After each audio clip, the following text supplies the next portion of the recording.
জয় নিতাই গৌর হরি বল।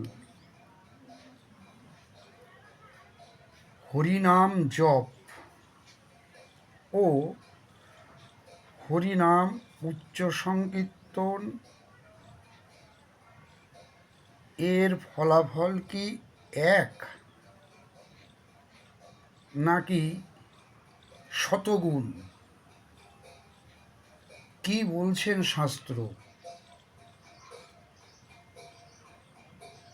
এ বিষয়ে আমরা শ্রী শ্রী চৈতন্য ভাগবত শ্রীল বৃন্দাবন দাস ঠাকুর মশাই কৃত তার আদি খণ্ড 14 অধ্যায় পয়ার নাম্বার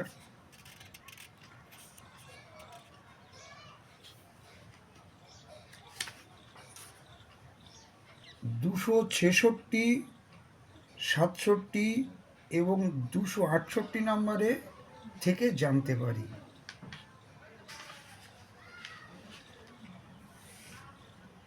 হরিদাস ঠাকুর উচ্চেশ্বরেও হরিনাম সংকীর্তন করতেন। শান্তিপুর থেকে 2 ক্রোশ পশ্চিম দিকে একটি গ্রাম ছিল, নাম ছিল হৈনদী। সেখানে একজন দুর্জন ব্রাহ্মণ হরিদাস ঠাকুরের সঙ্গে এই নিয়ে বচসা শুরু করেন। উচ্চেশ্বরে হরিনাম নিলে কি হয়, মনে মনে জপ করতে পারো না? হরিদাস ঠাকুর বলেছিলেন শাস্ত্র বাক্য। কি বললেন তিনি? উচ্চ করিলে শতগুণ পুণ্য হয়, দোষ তো না কহে, শাস্ত্রে গুণ সে বর্ণয়। শাস্ত্র কি বলছেন?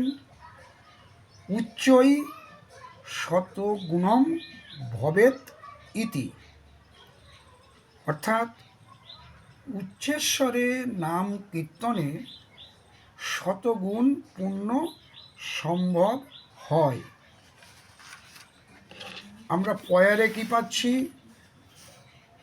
ওই আদিখণ্ড 14 অধ্যায় 266।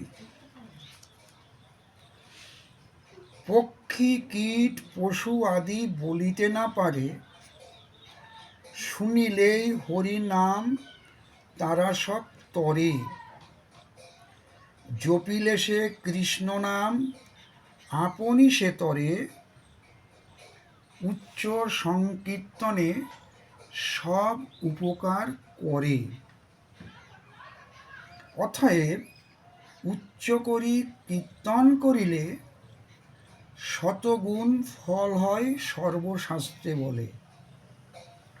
দেখুন, যে নগর সংকীর্তন বা এই উচ্চস্বরে সংকীর্তনের প্রথা মহাপ্রভু চালু করেছিলেন,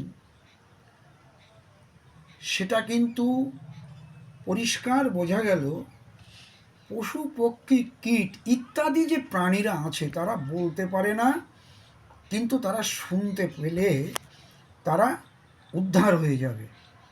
সুতরাং জপের তুলনায় উচ্চ সংকীর্তনে শতগুণ ফল হয়, এটাই শাস্ত্রের সিদ্ধান্ত।